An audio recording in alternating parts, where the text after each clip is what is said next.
என்னடா நினைச்சுக்கிட்டு இருக்கியா? என்ன வேணும் இப்போ உங்களுக்கு? நாங்களும் பார்த்துக்கிட்டே இருக்கோம். எவ்வளவு சொன்னாலும் எதையும் காதுல வாங்காம லூசு பய மாதிரி கேஸ் மேல கேஸ போட்டு திரியிறியா? இந்த சாணி புத்திகாரிகளுக்கு என்ன எடுத்து சொன்னாலும் ஒன்னும் சேர மாட்டேங்குது, உள்ளுக்குள்ள சார மாட்டேங்குது. மண்டை பூரா மதவரி பிடிச்சி திரியிறாங்க சார். இங்க பாருங்கடா, இதுக்கு மேல உங்களுக்கு எதையும் எடுத்தெல்லாம் சொல்லிக்கிட்டு இருக்க மாட்டோம், புரியுதா? எவ்வளவு எடுத்து சொன்னாலும் இந்த கோமிய குடியாரங்களுக்கு காதிலேயே விழுக மாட்டேங்குது சார். இவன் சொல்றத நான் கேட்கறதா, நான் சொல்றத இவன் கேட்கறதா? நீ நீதிபதியா நான் நீதிபதியா? கோர்ட்டு கொந்தளிச்சிருக்கு ஒட்டு மொத்தமா அவங்கள பார்த்து. ஐயா மோடிக்கும் யோகிக்கும் கிட்டத்தட்ட வாயில நொர தள்ளி படுக்கல, அந்த அளவுக்கு அடி அடின்னு அடிச்சிருக்காங்க. பார்த்துருவோமா?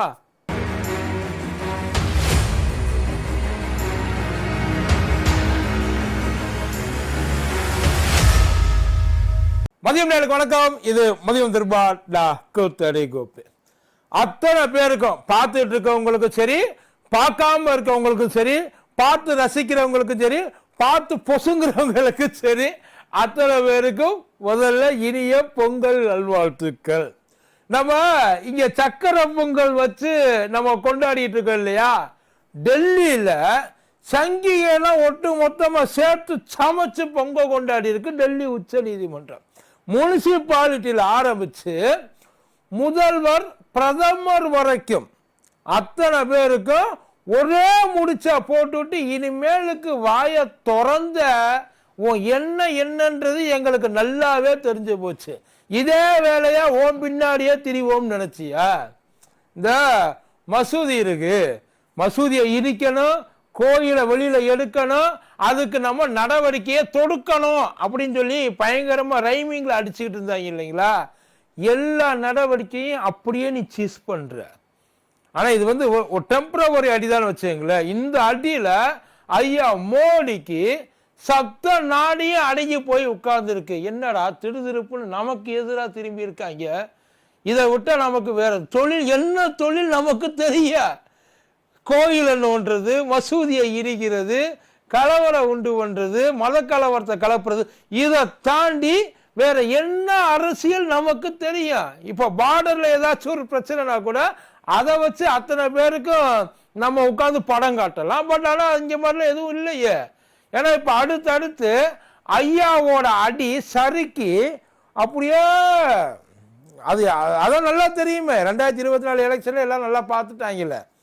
ஆனா இப்போ இதை இன்னும் கொஞ்சம் வீரியமாக்கணும். ராமர் கோயிலை முடிஞ்ச வரைக்கும் வச்சுட்டு அதுக்கப்புறம் ராமர் கோயிலை தூக்க போனாங்க, ராமர் தூக்கிட்டாரு அவங்கள. இதுக்கு மேல நீ இந்த இடத்துல நீ இருக்கவே கூடாது, உன் காலடி இங்க பட்டா அது எனக்கு பாவன்ற லெவலுக்கு உள்ளே வர முடியாத அளவுக்கு அடிச்சு தூக்கிட்டாங்க அயோத்தியிலேயே.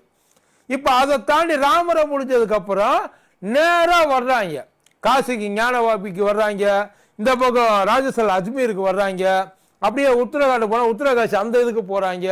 இன்னும் இது அடுத்து மதுரா, அதான் மதுரானா இது கிருஷ்ண ஜென்ம பூமி, அந்த கிருஷ்ணர் உள்ள வர்றதுக்கு. இதுக்கெல்லாம் ஒத்திகத்தான் உத்தரப்பிரதேசத்துல பார்த்தாங்க. நம்ம அந்த சம்பால் மஸ்ஜித் இருக்குல்ல, அங்க பார்த்தாங்க. அங்க போனதுக்கு கோர்ட்டு மூலியமா, அதாவது லோக்கல் கோர்ட்டை வந்து உள்ளுக்குள்ள வச்சு நீ ஆக்ஷன் எடுப்பா அப்படின்னு வாசல்ல வெயிட் பண்ணிட்டு இருந்தாங்க ஆர்கியாலஜிஸ்ட். வாசல்லையே ஐயா நீங்க ஜூட்டு சொல்லுங்க, நாங்க இப்போ ஓடுறோம்னு சொல்லி அந்த மசூதிக்கு உள்ள போயிட்டு கலவரம் பண்ணி அது ஏற்கனவே பயங்கரமா வெடிச்சு உசுரெல்லாம் போயிருச்சு. அதுக்கப்புறம் சுப்ரீம் கோர்ட்டு உள்ள வந்து தேவையில்லாம மேற்கொண்டு எந்த ஒரு ஆக்ஷனையும் எடுக்காத கோர்ட்டுக்கு சொன்னது. ஆனா இப்ப சஞ்சய் கண்ணா அவர் இருக்காரு, சுப்ரீம் கோர்ட்டோட தலைமை நீதிபதி, அவர் என்ன சொல்லியிருக்காரு, ஒட்டு மொத்தமா இந்தியாவில் தனித்தனியா எவனையும் கூப்பிட்டு என்னால வந்து சொல்ல முடியாது, உங்க ஒவ்வொருத்தனுக்கும் என்னால தந்தியெல்லாம் அடிக்க முடியாது, மொத்தமா சொல்ற அத்தனை பேரும் நல்லா கேட்டுக்க. இனிமே தேவையில்லாம எவனும் இங்க கோயில் இருக்கு, அங்க வந்து எங்க குளம் இருக்கு, இந்த கிணறு இந்து கிணறு, இந்த இந்த இந்த இது மசூதியை வந்து நம்ம தரமட்டமாக்கணும் அப்படின்னு எவனாச்சும் எதையாச்சும் தூக்கிட்டு வந்தான் அப்படின்னா வந்தவனை ஒன்றும் பண்ண மாட்டேன், அதுக்கு ஓகேன்னு சொல்லி பர்மிஷன் தர்றான் பத்தியா, அவனை தூக்கி போட்டு மிதிப்புன்ற மாதிரி சொல்லியிருக்காரு. தேவையில்லாம அத்தனை பேருக்கும், இது கோர்ட்டுக்கும் சரி, அங்கே மாநகராட்சி, நகராட்சி, முனிசிபாலிட்டி அத்தனை பேருக்கும் சரி, ஒட்டுமொத்த இவங்க இந்த இதில் சம்பாளம் வச்சதுல கோர்ட்டு எந்த நடவடிக்கை எடுக்கக்கூடாது அப்படின்னோட இவங்க என்ன பண்ணிட்டாங்க, கோர்ட்டு மூலியமா தானே போகக்கூடாது, நாங்கள் இதுக்கு எங்களுக்கு வேற வழி இருக்கு, எங்களை என்னன்னு நினச்சிக்கிட்டு இருந்தா அதை சொல்ல இல்லை, இந்த சாதாரணமானவனுக்கு ஒரு வழி, இந்த அம்பலத்தானுக்கு 1000 வழிம்பாங்க இல்லை, அதே மாதிரி இவங்க கிளம்பிட்டாங்க. இந்த மாநகராட்சி, பேரூராட்சி, ஊராட்சி, முனிசிபாலிட்டி எவ்வளவு தூரம் இறங்கி அங்கே கம்ப்ளைண்ட்டை கொடுத்து இவங்க என்ன பண்ணிட்டாங்க, அந்த மாநகராட்சியில் போய் ஒரு மசூதியில் இது பிரச்சனைக்கு உரிய பகுதி, நியாயமாக இவங்க என்ன ஒட்டியிருக்கணும், பிரச்சனை செய்ய போகிற பகுதின்னு தான் இவங்க ஒட்டி இருக்கணும். ஆனால் பிரச்சனைக்கு உரிய பகுதின்னு நோட்டீஸ் ஓட்டுறதுக்காக போயிருக்காங்க.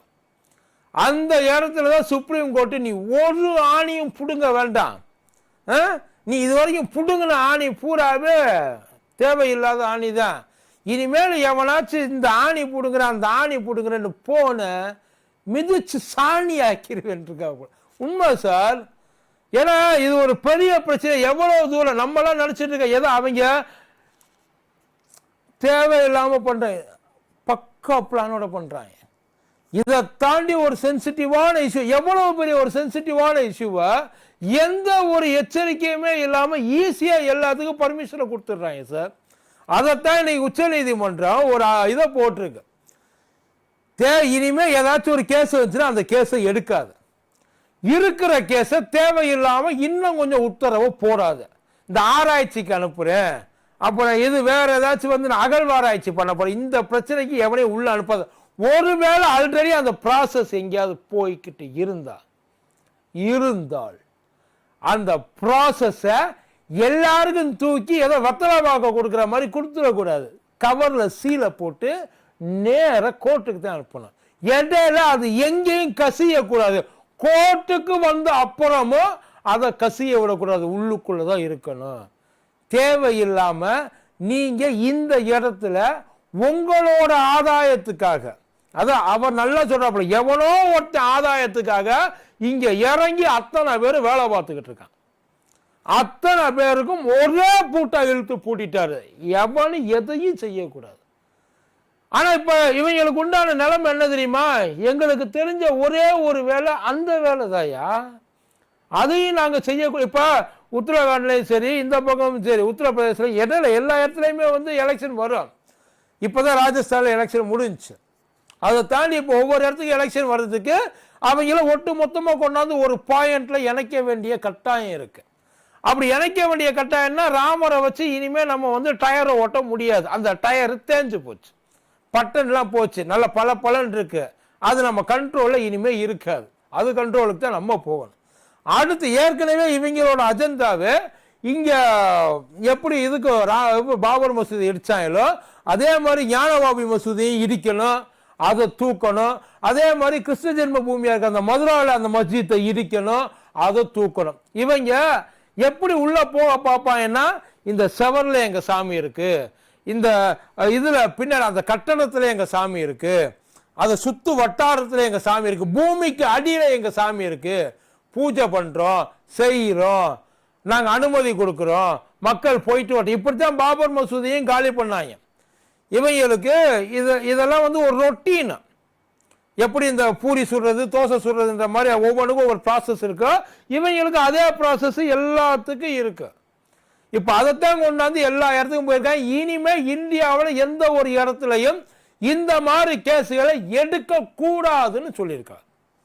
எடுக்காதீங்க, எதுவா இருந்தாலும் வரட்டும், இனிமேல் இந்த மாதிரி ஒரு பிரச்சனைகளை இங்க பண்ணாதீங்கன்னு இப்போதைக்கு டெம்பரவரியா சுப்ரீம் கோர்ட்டு சொல்லி இருக்கு.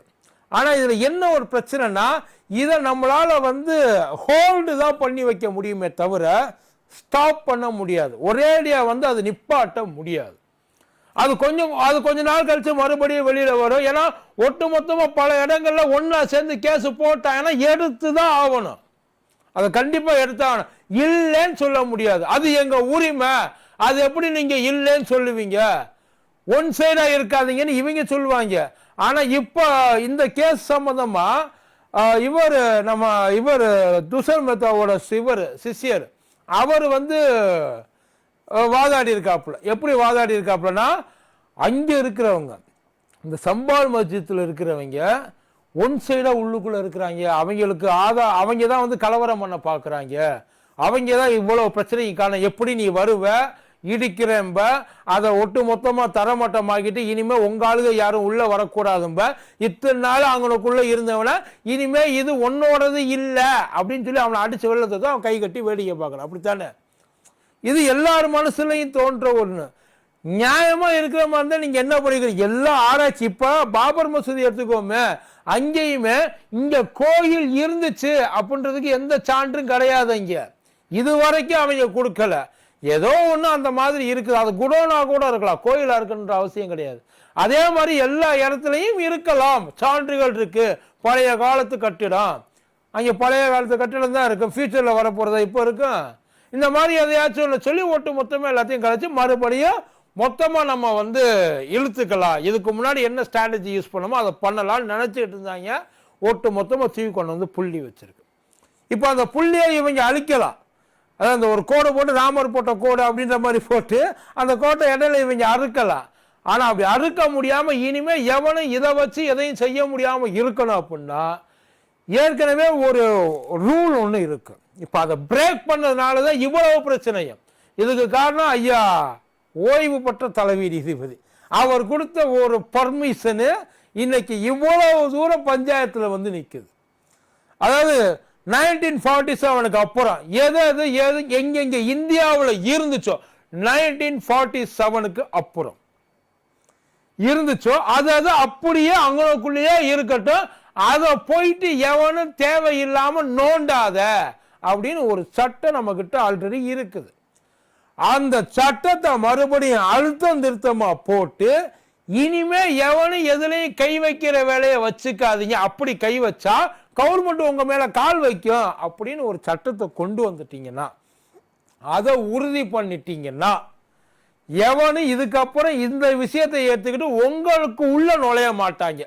நீதிமன்ற வாசல்ல நிற்க அப்படி நின்னா அதுக்கப்புறம் அது வந்து வேட்டியை உருவி விரட்டி விடுறதுல உங்க விருப்பம், அது நீங்க தாராளமா செய்யலாம். ஏன்னா இது வரைக்கும் எங்கேயாவது, அதாவது இந்துக்கள் வாழ்ந்த நாடு, இன்னமும் இந்துக்கள் பெரும்பான்மையா இருக்கிற ஒரே நாடு இந்தியா, பெரும்பான்மையா இருக்கிற நாடு. இந்த நாட்டில் அங்க இருக்கிறதெல்லாம் அழிச்சு விட்டு இங்க கட்டி விட்டாங்கன்னு இத்தனை வருஷத்துக்கு அப்புறம் எப்ப நமக்கு இந்த பிரச்சனைகள் உருவாச்சு? இவங்க ஒண்ணு ஒவ்வொரு முறையும் ஒவ்வொரு பிரச்சனை உருவாகிறதுக்கு காரணமா இருக்கிறது அரசியல் மட்டும்தான். பக்தி ஆன்மீகம்லாம் ஒரு அளவும் கிடையாது. முழுக்க முழுக்க முழுக்க எப்படியாச்சும் இந்த இதை வச்சு தூண்டி விட்டு நாம அங்கேருந்து எதாச்சும் பிடிக்கலாம், அதை பண்ணிக்கலாம். அப்ப அத ஒரு கூட்டம் முன்னாடி சேரணும். அந்த கூட்டம் முன்னாடி சேர்ந்தா தான் அந்த கூட்டத்துக்கு முன்னாடி ஒருத்தன் இன்ஜின் ஆட்ட வந்து ஓட்ட முடியும். அந்த இன்ஜின் ரெடியா இருக்கு, என்ன கூட்டம் சேர மாட்டேங்குது. கூட்டம் சேர்றதுக்கு ஒரே வழி இதுதான்.